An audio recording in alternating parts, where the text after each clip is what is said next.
होली है होली में छौरी पार्टी रे, छौरी पार्टी रे, खासी पार्टी रे, ताबे खासी पार्टी रे।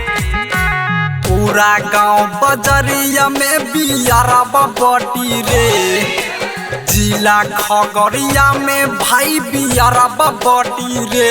होली में छौरी पार्टी रे, तबे नु खासी काटी रे। होली में छौरी पार्टी रे, तबे नु खासी काटी रे। बेगूसराय पकड़ेल में पूरा दिनमा काटी रे, बेगूसराय पकड़ेले में पूरा दिनमा काटी रे। होली में छौरी पार्टी रे, तबे नु खासी काटी रे। होली में छौरी पार्टी रे, तबे नु खासी काटी रे। होली में छौरी पार्टी रे, छौरी party music by Kanhaiya Rathore.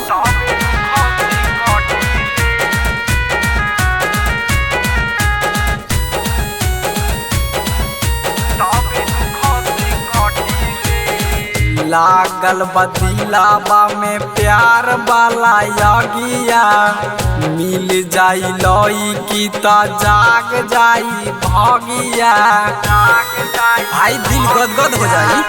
लागल बदिलाबा में प्यार वाला यागिया, मिल जाई लई की ता जाग जाई भागिया।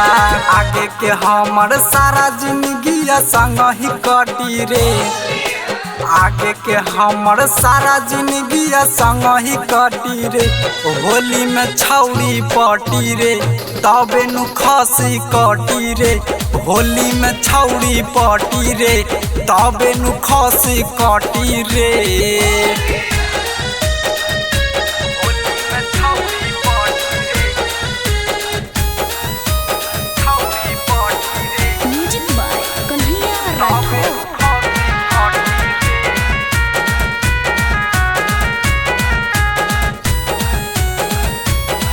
नु खासी काटी रे।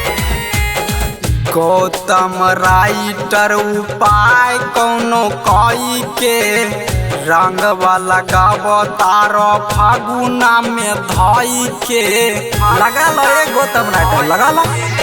लक्ष्मण लैला उपाय कौनो कई के, रंग वाला गाव तारो फागुना में धई के। मिलते ओकर जिंदगी हमर दिनमा कटी रे, मिलते ओकर जिंदगी हमर दिनमा कटी रे। होली में छौरी पार्टी रे, तबे नु खासी काटी रे। होली में मलिया पार्टी रे, तबे नु खसिया काटी रे। बड़ा खुशी हुई भाई।